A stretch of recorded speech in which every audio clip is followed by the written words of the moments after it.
Hey everyone, welcome back.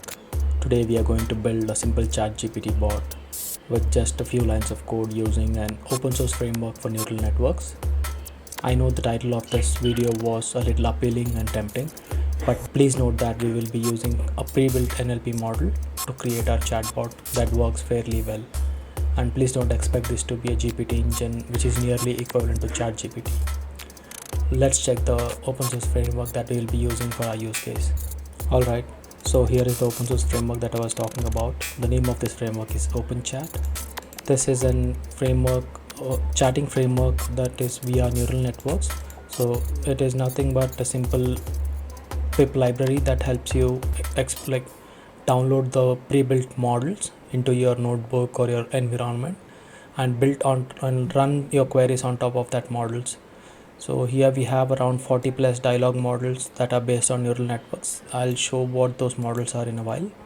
So all you have to do is just pip install the open source library, and you have to just call the open chat method with the model that you want to be used, and you can use the device type that you want.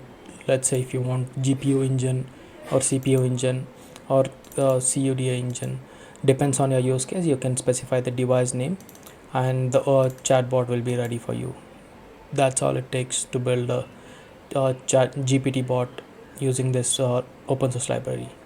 So let's see this in action. So here I have created a notebook where I've already installed the open chat and I've imported the open chat. So let's see what are the models that are available through this open chat library. So here we see we have around 40 plus models. We can use any model from this depending on the local memory and RAM you have.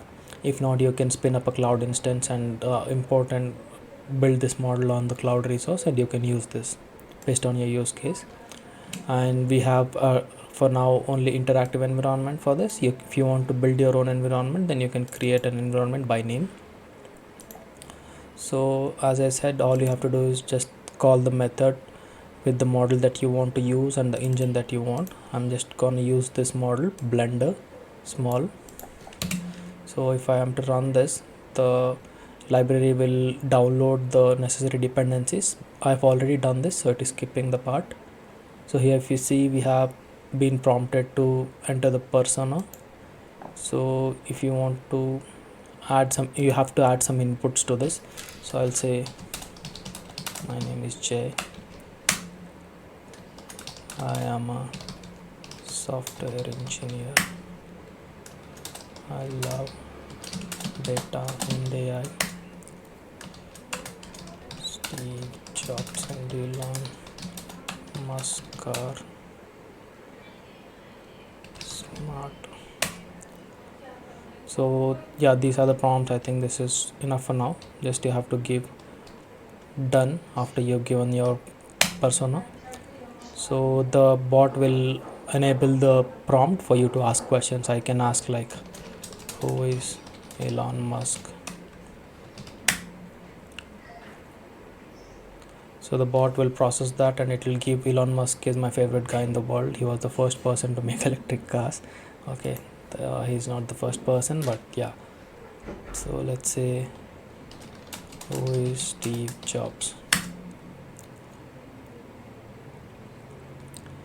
So it says Steve Jobs is a computer engineering man and software. I like data and computer. This is again taking the input that I gave as a persona, and it is trying to come up with the humorous and proper answers.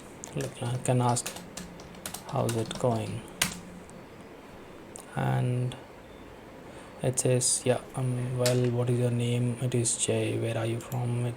It's giving way too much information than we need, but this is a model that is already pre-built. You can like tune this model based on your requirement if you wish to. And let's say, how to become a developer, and the prompt should give me answer, you get a job, what type of skills do you have? Software engineer is my career path. Okay, it's not sounding as reasonable as it should be, but yeah, it's okay. We have other models also, like as I've showed here. We have model for Reddit, we have model for Twitter, depending on your use case. So the one that I like the most is Wizard of Wikipedia, that gives you like more realistic answers, and the size of this model is way too large that you can't build it in your local environment. You need to spin up an big instance in cloud, and you have to have a lot of RAM and memory in order to make this model work. So that's why I'm not here demonstrating this model. You can play around with the models, and you can test things out, and if you want to build stuff out of this, you can do it because it is open source. I hope this was useful for you guys, and I'll leave the links for this notebook and the GitHub link in the description. Please do subscribe and like if you felt this was useful. Have a nice day.